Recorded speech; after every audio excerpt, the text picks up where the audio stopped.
Assalamualaikum warahmatullahi wabarakatuh.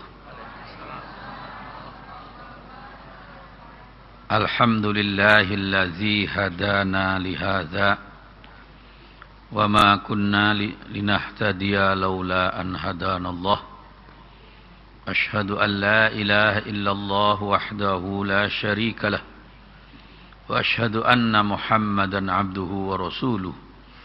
Allahumma salli wa sallim ala hadzal nabiyil karim sayyidina wa maulana Muhammadin wa ala alihi wa ashabihi wat tabi'in wa man tabi'ahum bi ihsanin ila yaumiddin.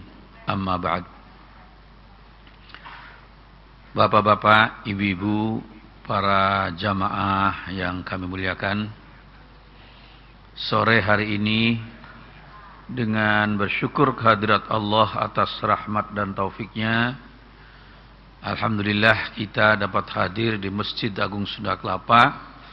Kita berharap semoga segala aktivitas yang kita laksanakan senantiasa memperoleh bimbingan serta ridho dari Allah Subhanahu wa taala. Amin ya rabbal alamin.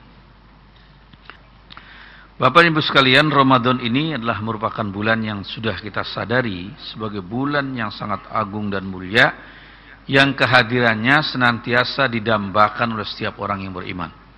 Banyak sekali peristiwa penting terjadi.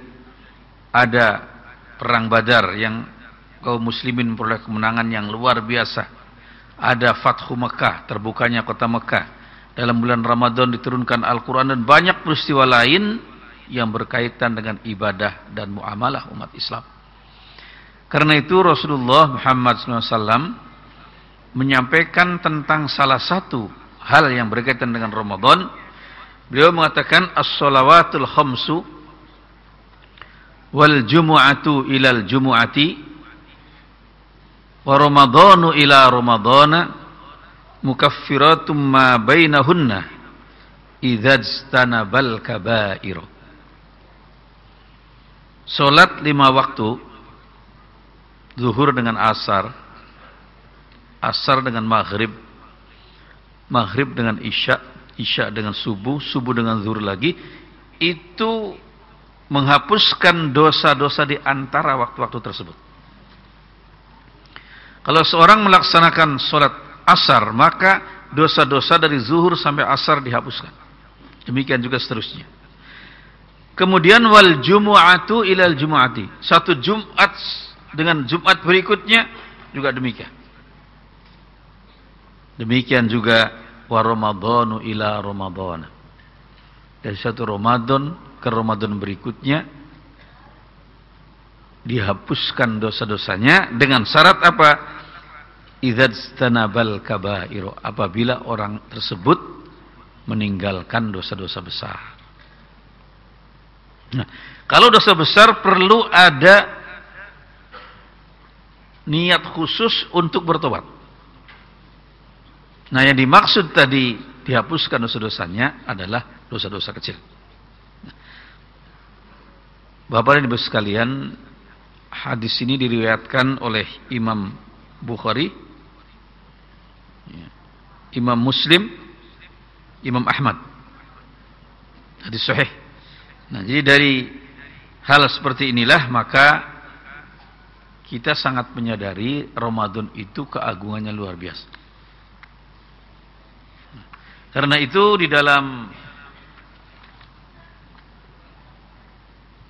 beberapa hadis yang lain disebutkan,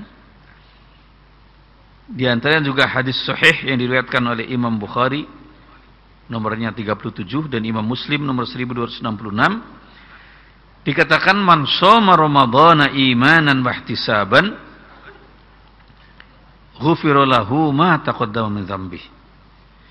Siapa yang melaksanakan puasa Ramadan imanan dengan iman wa ihtisaban dan ikhlas semata-mata mengharap ridha Allah, maka ghufira lahu, diampuni baginya ma taqaddama min dzambih, dari dosa yang telah berlalu. Kemudian Bapak dan Ibu sekalian, ada orang yang mempersoalkan Apa betul kalau orang telah puasa itu menjadi fitrah kembali?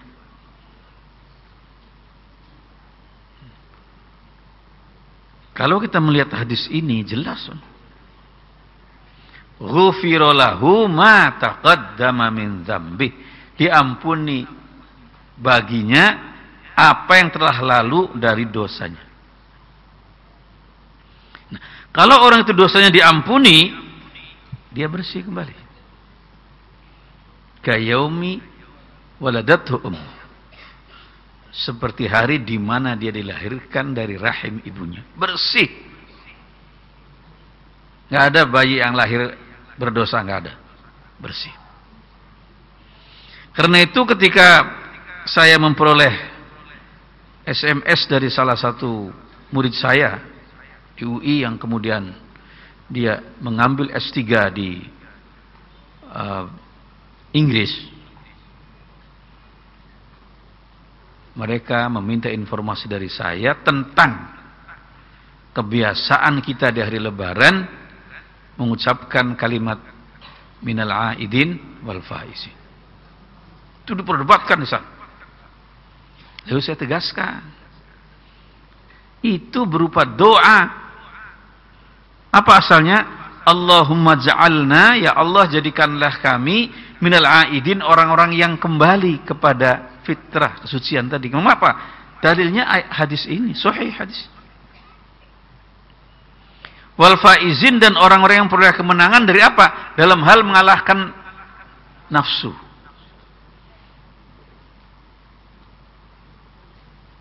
Nafsu ada 3. Dorongan perut, nafsu makan, ya, harus sekalian. Itu namanya dorongan perut. Ya. Ada orang makannya berlebihan, kemana-mana cari makanan, wisata kuliner terus, ya. Ya ibu ya.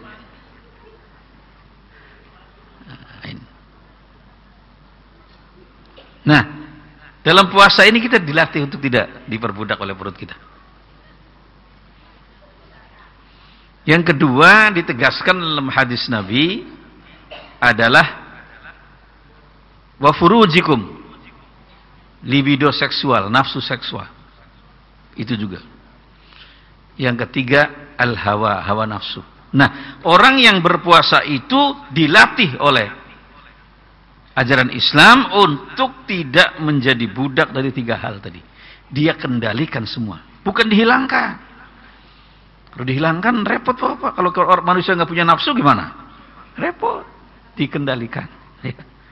Kalau nggak punya nafsu, yang bukan manusia lagi, ya tetap nafsu.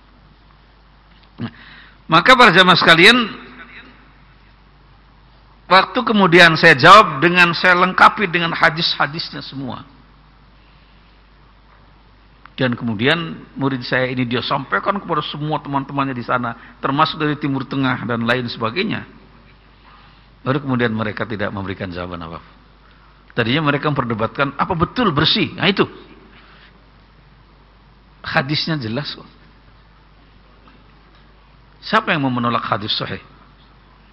Ya, para jamaah sekalian. Jadi ini adalah apa yang dilakukan oleh ulama-ulama kita di Indonesia, itu dia punya pedoman yang sangat kuat dari Quran dan Sunnah. Saya telah meneliti faham-faham keagamaan ulama-ulama kita di Indonesia ini, semuanya berpegang pada Quran dan Sunnah.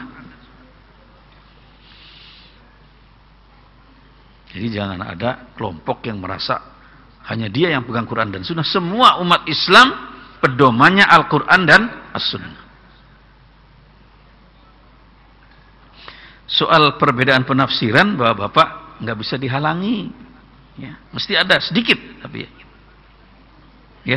Nah, maka para jamaah sekalian, di dalam keterangan yang lain Rasulullah SAW menegaskan, karena Rasulullah SAW yuraghibu fi qiyami Ramadan. Nah, selain di bulan Ramadan siang harinya kita melaksanakan puasa, Rasulullah menggairahkan kita untuk melaksanakan qiyam Ramadan. Qiyam Ramadan itu kemudian dijadikan sebutannya salat tarawih. Salat malam di bulan Ramadan disebut salat tarawih. Mengapa? Dari kata tarwihah. yang artinya rileks. Dikerjakannya dengan rileks. Tenang, nggak buru-buru, santai. Ya. Kalau sholat tarawihnya buru-buru, gimana kira-kira Ibu? Ya. Kebetulan berbukanya kebanyakan, dikerjakannya buru-buru juga, menggap-menggap. Jadi itu tarawih. Tapi apa katanya, min ghairi an ya'mura fihi bi'azimatin. Beliau menggairahkan sholat tarawih tersebut, qiyam Ramadan tersebut, tapi beliau tidak mewajibkan. Maka ketika beliau sholat di masjid, melaksanakan sholat tarawih, Bapak dan Ibu sekalian, itu tiba-tiba sahabat ikut berjamaah dengan Nabi. Malam kedua, sahabat ini cerita, sahabat yang lain, semakin penuh masjid.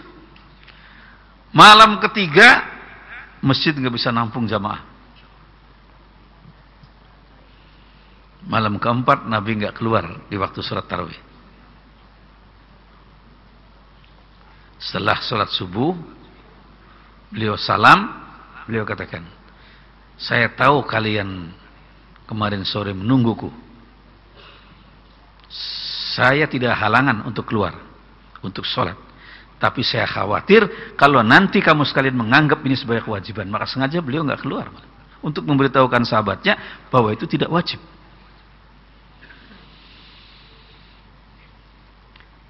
Fayaqulu, maka Nabi bersabda, man qama ramadhana, siapa yang melaksanakan, barang siapa yang melaksanakan qiyam Ramadan, salatut tarawih, imanan wahtisaban, dengan iman dan sungguh mengharap ridho Allah, ghufira lahu ma taqaddama min dzambi, maka diampuni dosa-dosanya yang telah lewat. Coba para jamaah sekalian, sudah dua hadis. Ini hadis riwayat Imam Bukhari nomor 36, Imam Muslim nomor 1267. Hadis sahih. Nabi tegaskan, siapa yang berpuasa Ramadan diampuni semua dosanya yang telah lalu. Siapa yang qiyamul lail di bulan Ramadan, salat tarawih, diampuni dosanya. Siapa yang mau menolak hadis ini? Tidak mungkin. Inilah yang saya sampaikan kepada murid saya yang di London ini. Hadis ini kita sampaikan semua. Saya katakan, sampaikan pada teman-teman Anda yang menolak itu, coba nanti lihat jawabannya. Tidak ada jawaban. Termasuk dia menanyakan pada saya tentang puasa di hari Sabtu.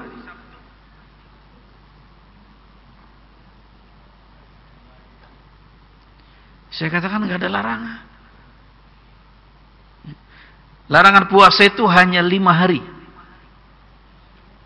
Idul Fitri, Idul Adha, hari Tasyrik.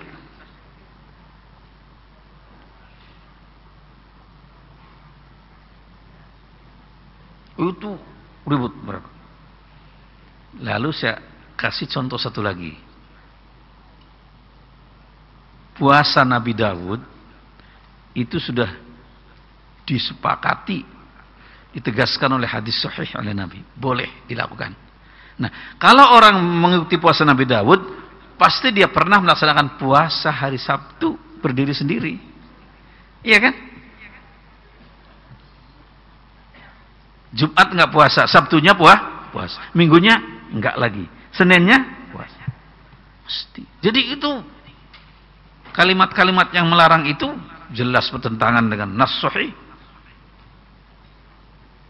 Ya, jadi para jamaah sekalian, disunnahkannya puasa itu yang dilakukan oleh Nabi hari Senin dan Kamis.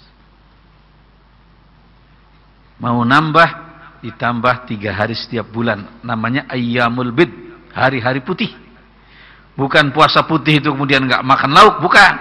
Ya, makan nasi aja. Bukan.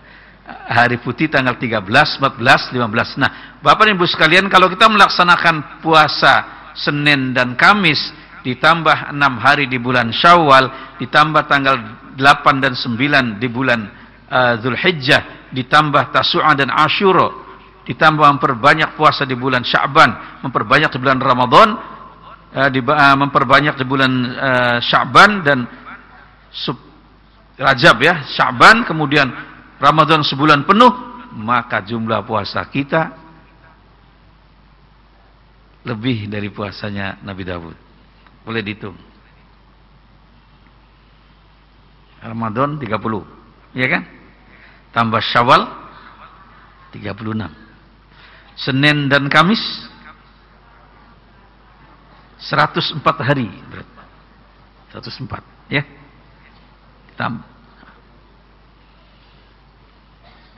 Oh, tapi saya sewaktu-waktu ingin puasa di hari lain, boleh, selama nggak ada.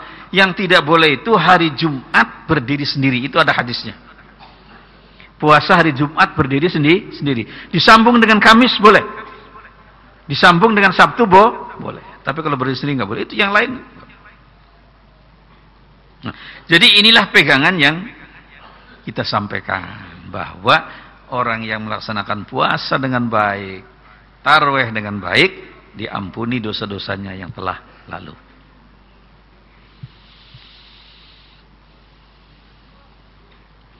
Kemudian dalam penjelasan yang lain, Nabi besar Muhammad SAW menyampaikan bahwa dalam bulan Ramadan setiap orang muslim akan mendapat kemudahan-kemudahan untuk melakukan ibadah.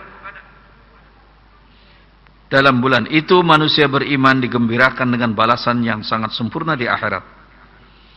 Sebaliknya terhadap perbuatan yang tidak baik, seorang muslim akan merasa berat untuk melaksanakannya. Di bulan Ramadan ini kita digairahkan, Bapak dan Ibu sekalian,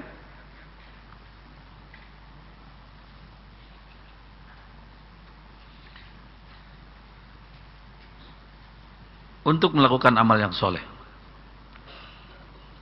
Orang yang biasanya bersedekah itu agak berat di luar bulan Ramadan dia bersedekah, berzakat, infak, ya, membantu sesama. Ibadah biasanya berat, kita laksanakan. Coba lihat sholat subuh di luar Ramadan. Maaf ibu, berapa orang di sini sholat subuh? Ya, banyak ya. Tapi tidak bisa mengimbangi sholat subuh di bulan Ramadan. Jauh, itulah kenyataan. Jadi digairahkan. Nah, sebaliknya untuk melakukan perbuatan yang buruk, kita akan enggak mau. Nah, jadi kalau masih di bulan Ramadan orang masih lakukan perbuatan keji, itu sudah luar biasa, itu buruk. Buruknya sudah luar biasa. Maka para jamaah sekalian,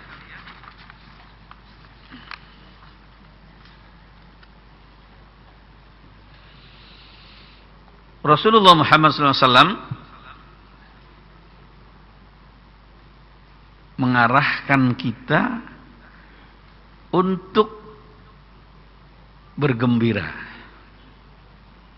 menerima kedatangan bulan Ramadan, bertahniah menyambut Ramadan, ya, marhaban, ya.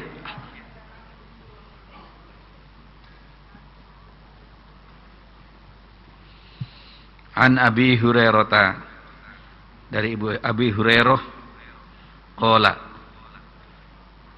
berkata, qala, bersabda Rasulullah sallallahu alaihi wasallam, apa kata Nabi? Atakum Ramadan, telah datang pada kamu sekalian bulan mulia Ramadan, syahrun mubarak, bulan yang penuh berkah. Faradallahu azza wa jalla alaikum siyamahu, Allah azza wa jalla mewajibkan atas kamu di bulan itu berpuasa di siang harinya. Tuftahu fihi abwabus sama, dibukalah pintu-pintu langit. Wa tughlaqu fihi abwabul jahim, sedangkan pintu-pintu neraka ditutup rapat. Wa tughallu fihi maradatus syayatin, dan syaitan-syaitan dibelenggu. Bayangkan para jamaah sekalian. Oh, pantesan orang rajin beribadah, syaitannya dibelenggu. Oh, apa kok masih ada sih? Ada. Dari jauh itu setan masih bisa menggoda. Ya setan masih bisa menggoda dari jarak jauh. Sekarang kan dunia global kan dari jarak jauh kita bisa ya. Jadi masih menggoda, tapi tidak seleluasa seperti biasa. Fihi lailatun khairum min alfi syahr. Di dalam bulan itu ada suatu malam yang amat indah, yang nilainya lebih baik dari 1000 bulan. 1000 bulan itu adalah 83 tahun, Pak.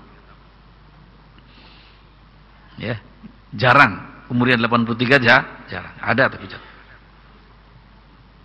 83 tahun, satu malam sama dengan 83 tahun. Kalau misalnya malam Qadar dapat 20, gimana kira-kira itu? Ya, luar biasa.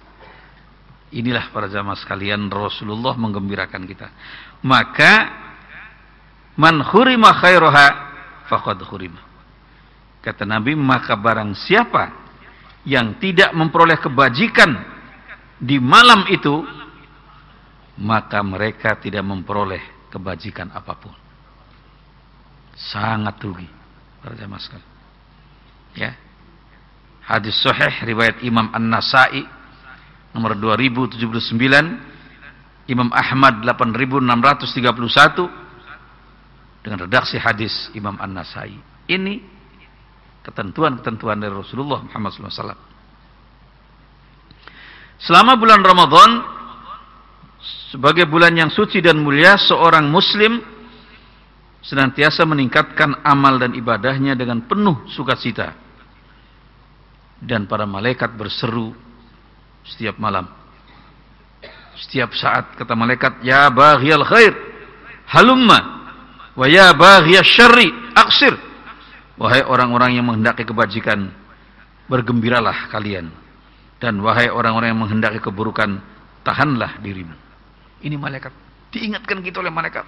Wahai si fulan, fulana, gairahkan amal baikmu di bulan ini.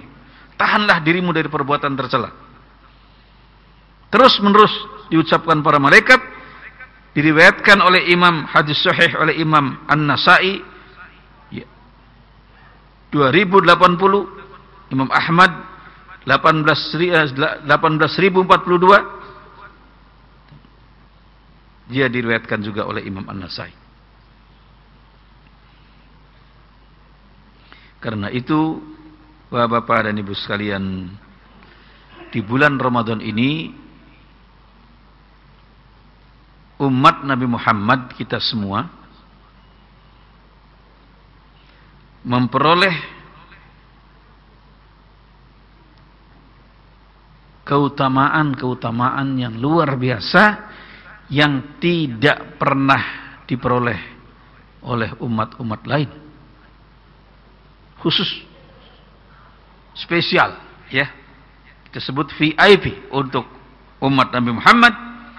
Ditegaskan Rasulullah dalam sabdanya, wa'tiyat ummati fi syahri Ramadhan khamsan. Diberikan kepada umatku di bulan Ramadan 5 hal. Saya enggak menyebutkan 5 perkara. Ya, itu enggak enak kalimat. Wah, 5 perkara, 1 perkara rumah saya sudah hilang katanya. Ya. Tanah saya hilang, apalagi 5 perkara kan. 5 hal. Lam yu'tahunna nabiyyun qabli. Yang 5 hal itu enggak pernah diberikan kepada seorang nabi pun sebelumku. Apa yang 5 itu, Bapak Ibu sekalian? Yang pertama, fa innahu idza kana awwalu lailatin min syahri Ramadan nazarallahu ta'ala ilaihim wa man yanzuru ilaihi lam yu'azzibhu abada.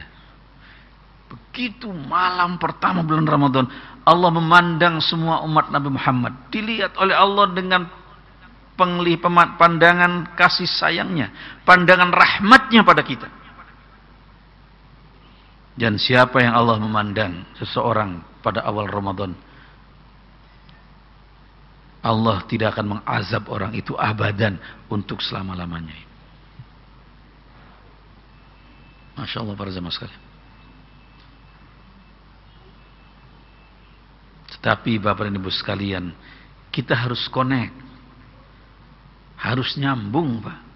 Pada saat Allah memandang kita di bulan Ramadan, nah kita nggak connect, nggak dapat, Ibu. Allah memandang kita di bulan Ramadan dengan pandangan kasih sayang dan rahmatnya, kita tiba-tiba sedang berbuat maksiat, nggak dapat. Allah memandang kita di awal malam Ramadan dengan penuh rahmat dan kasih sayangnya, kita tidur mendengkur aja, nggak dapat. Pandangan Allah kita sambut dengan ibadah, dengan zikir, dengan tahlil, dengan tanzih, takdis, tahmid. Itu namanya connect. Kalau yang kita nggak nyambung, nggak ketemu para jamaah sekalian. Allah memandang kita di awal bulan Ramadan dengan pandangan kasih sayangnya, tiba-tiba kita, apa kerjaan kita? Bergosip mengenai keburukan orang lain. Kita nontonnya TV yang apa kira-kira itu? Isinya gosip terus. Ya. Si anu perceraian, si anu berselingkuh. Ngapain kita? Buang-buang waktu, Bapak. Ceritain keburukan orang lain, ya. Awal Ramadan siap dengan qiraatul Quran, tadarus, zikir para jamaah sekalian.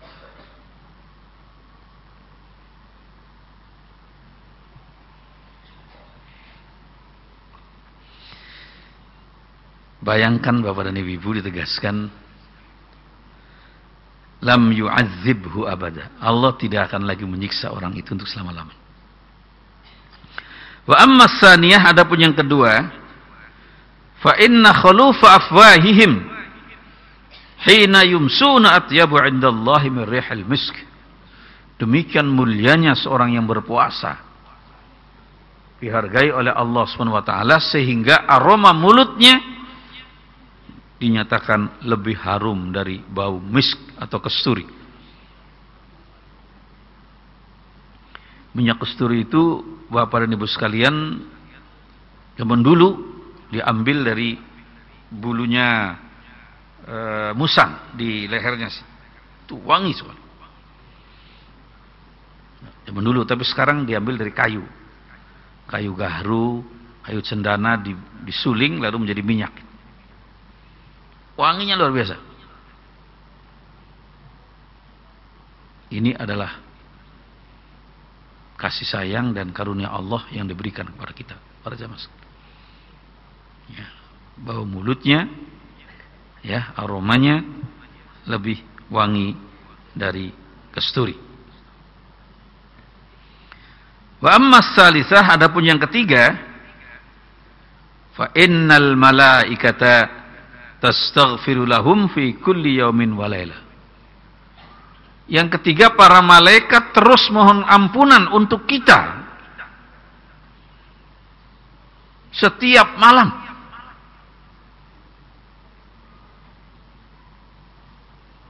Enggak pernah berhenti, Ibu. Di sini menggunakan fi'lul mudhari', tastaghfiru. Itu artinya terus-menerus, tidak pernah berhenti. Siang dan malam. Fi yaumin wa lailah. Siang dan malam. Terus mohonkan ampunan. Ya Allah, ampunilah si fulan, si fulana, semua nama kita disebut, Bu, oleh malaikat. Nama kita disebut. Ya Allah, ampunilah si Farid. Allah, ampunilah Ahmad. Ya Allah, ampunilah, ya.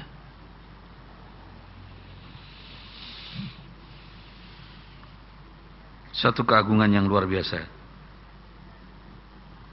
Wa ammar rabi'ah, adapun yang keempat, fa innallaha ta'ala ya'muru jannatahu.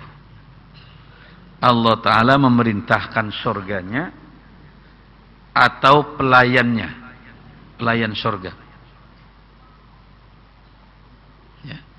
atau seluruh perangkat surga.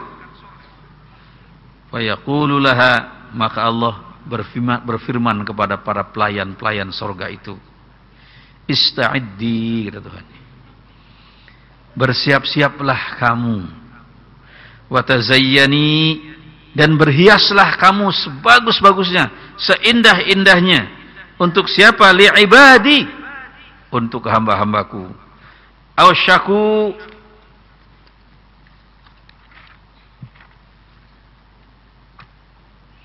an yastarihu min ta'abid dunya ila dari wa karamati. Bersiap-siaplah kamu, berhiaslah kamu yang paling indah untuk hamba-hambaku yang akan rest, beristirahat dari kehidupan dunia, ila dari, menuju tempatku, wa karamati, dan kemuliaanku. Para jamaah sekalian, inilah Allah berfirman pada surga, bersiap-siap kamu untuk menyambut hamba-hambaku yang telah berpuasa, menahan lapar, menahan dahaga, menahan hawa nafsu karena aku, kata Tuhan.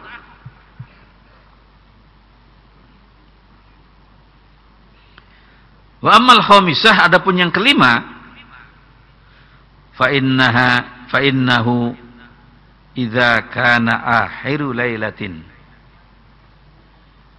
Yang kelima, pada malam terakhir bulan Ramadan, ya, ketika semua kita sibuk mempersiapkan menyambut lebaran, sibuk semua orang. Para jamaah sekalian, ghufira lahum jami'an.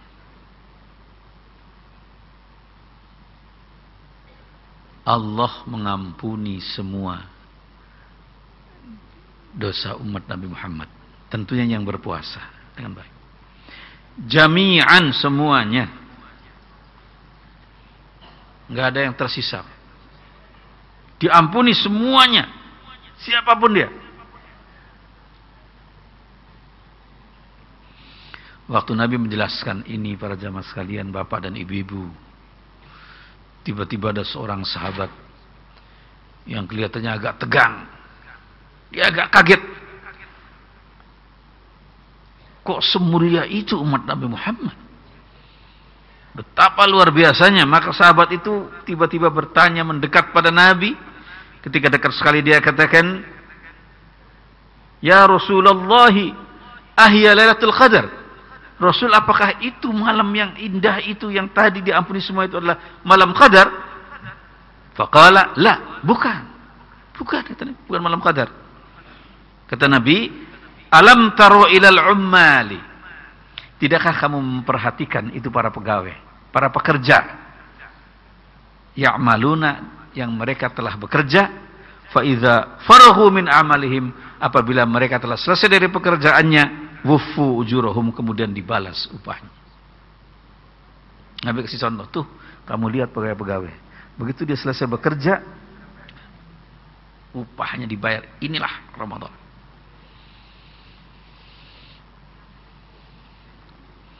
Para jamaah sekalian, ini hadis hasan, baik, riwayat Al-Baihaqi dalam kitab Syu'abul Iman pada nomor 3450. Memperhatikan keagungan bulan Ramadan yang telah kita ikuti dari beberapa hadis Nabi tadi, maka langkah yang terbaik dari kita, yang paling pertama adalah kita memberikan pengarahan kepada keluarga kita supaya mereka tidak mengabaikan keagungan yang luhur itu, sehingga akan memanfaatkan hari-hari Ramadannya untuk ibadah dan amal yang saleh. Keluarga kita, atau boleh juga ada perkumpulan-perkumpulan dan lain-lain. Itu sangat bagus.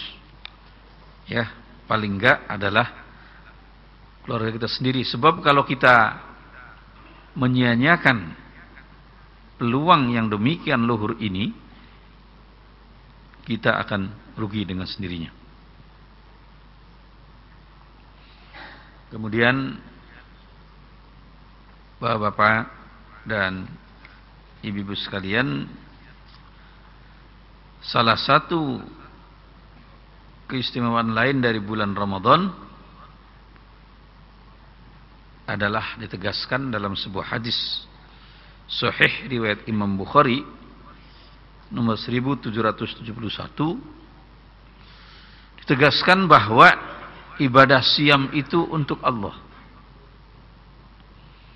Semua ibadah yang lain untuk manusia sendiri. Kullu amal ibni Adam lahu. Setiap amal ibnu Adam, anak-anak Adam atau manusia, adalah untuk dirinya sendiri. Tegaskan, ya, setiap satu kebaikan minimal dibalas dengan 10 kali lipat. Bi asyri amsalihha ila 700 dhi'fin atau yazid. Dibalas sampai dari 10 kali lipat sampai 700 kali lipat atau lebih. Ya, para jamaah sekalian. Sedangkan kalau perbuatan dosa dibalas sesuai dengan perbuatannya. Kata ayat Quran, "Man jaa'a bil hasanati falahu asyru amsalihha. Wa man jaa'a bis sayyi'ati fala yujza illa mithlaha." Siapa yang melaksanakan kebajikan maka akan dibalas dengan 10 kali lipat. Ya, sedangkan perbuatan dosa dibalas sesuai dengan dosanya. Jadi sekali dibalas. Nah, para jamaah sekalian, ini kita fahami demikian keistimewaan dari umat Islam. Tapi tidak kemudian difahami kita, lalu kalau demikian kita berbuat salah sekali, dosanya 1. Berbuat baik sekali, pahalanya 10. Lalu kemudian diterapkan itu dalam arti pemahaman secara tekstual, enggak betul. Ya, seperti para jamaah sekalian, pernah ada seorang yang sok alim, orangnya sebetulnya enggak berilmu, tapi penampilannya seperti ulama, pakaiannya, jubahnya, sorbannya, tasbih. Ya, para jamaah sekalian, itu orang sampai wibawanya luar biasa. Semua orang kepada dia hormat, karismanya sangat tinggi. Sampai Imam Ja'far melihat luar biasa orang ini. Karena itu beliau, Imam Ja'far ini ingin meneliti, Pak, apa kira-kira amal orang ini sehingga kok luar biasa orang pada dia.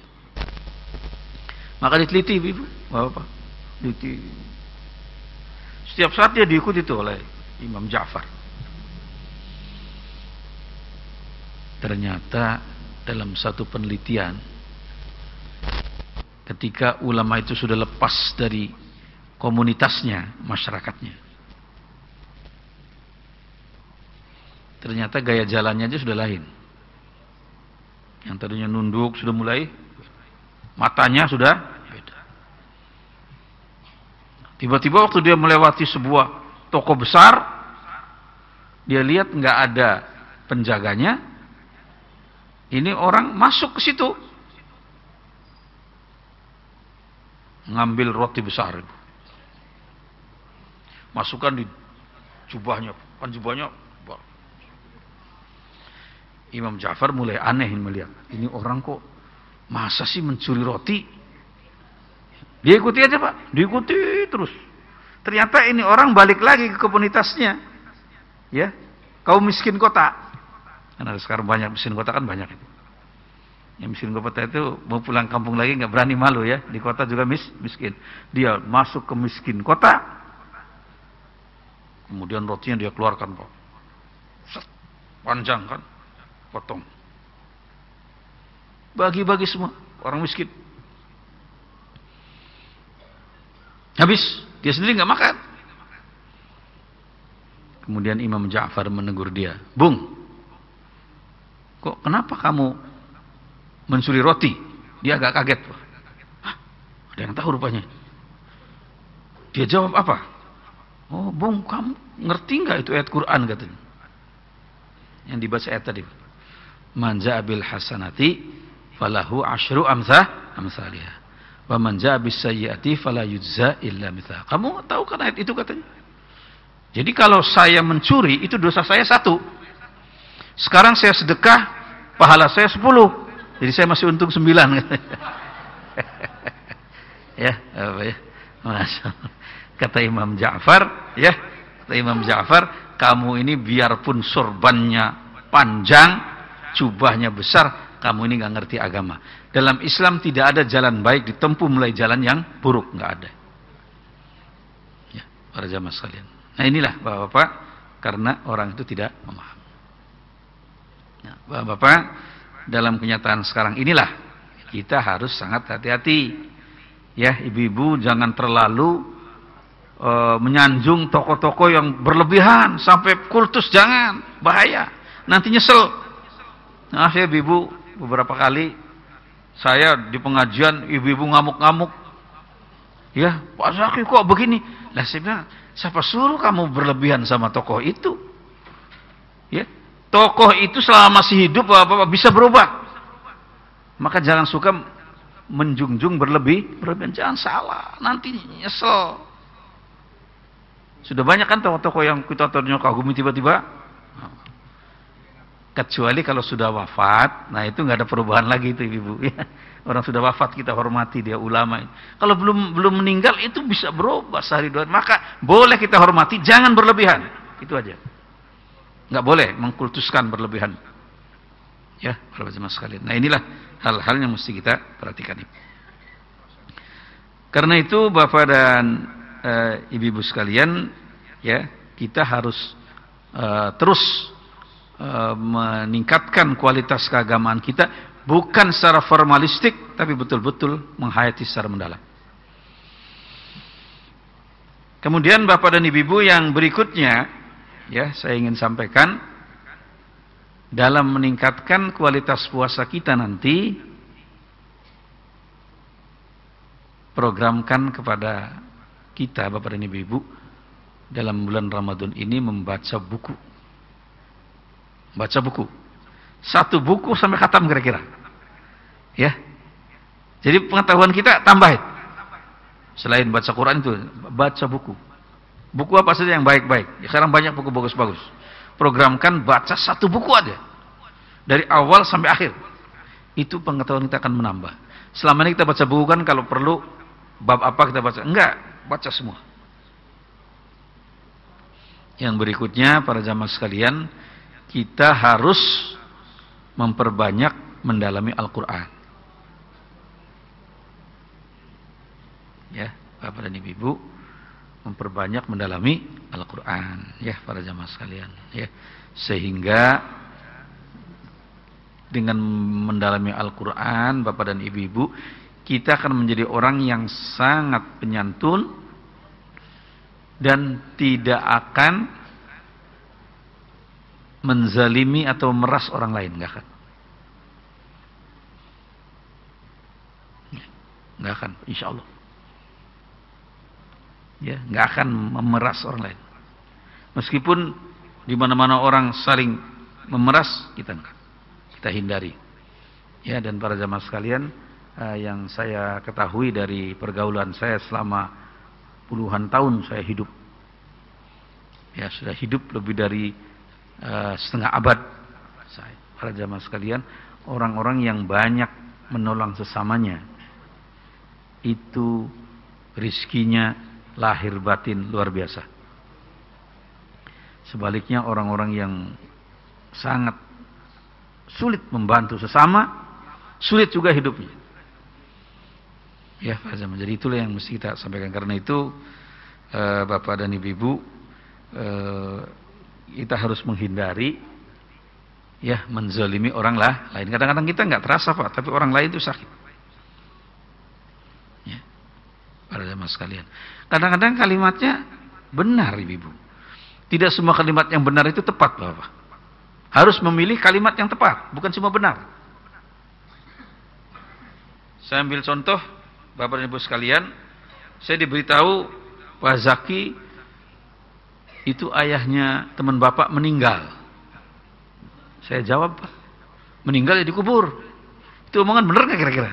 Benar, orang meninggal dikubur. Tapi nggak tepat di situ. Kita mengucapkan innalil. Memang peras-pemeras ini kadang-kadang nggak sadar, Pak. Ya, sampai ada katanya, maaf ibu-ibu, ini kata guru saya yang cerita, ada perlombaan memeras anduk, Pak. Seluruh dunia, ibu-ibu. Anduk basah diperas. Ya, itu yang maju orang Arab tinggi, besar, brewok. Orang Eropa putih, tinggi, kuat. Orang Cina, orang Jepang, orang India, semua peras. Sampai nggak keluar, Ibu. Hampir kering ini anduk ini, nggak keluar. Tampil utusan dari Indonesia, ya, kurus kering, ya, kurus kering tampil di atas mimbar, tiba-tiba diperes, keluar airnya banyak sekali. Wow, kagum semua ini. Diwawancari di muka umum. Gimana Anda ini bisa memeras demikian hebat? Apa jawabnya? Kalau soal peras memeras kami di Indonesia biasa, katanya. Peras memeras. Ya, ibu-ibu ya. Nah, jadi para jamaah sekalian, inilah yang harus kita hindari. Ya, jadi kita akhiri. Wassalamualaikum warahmatullahi wabarakatuh.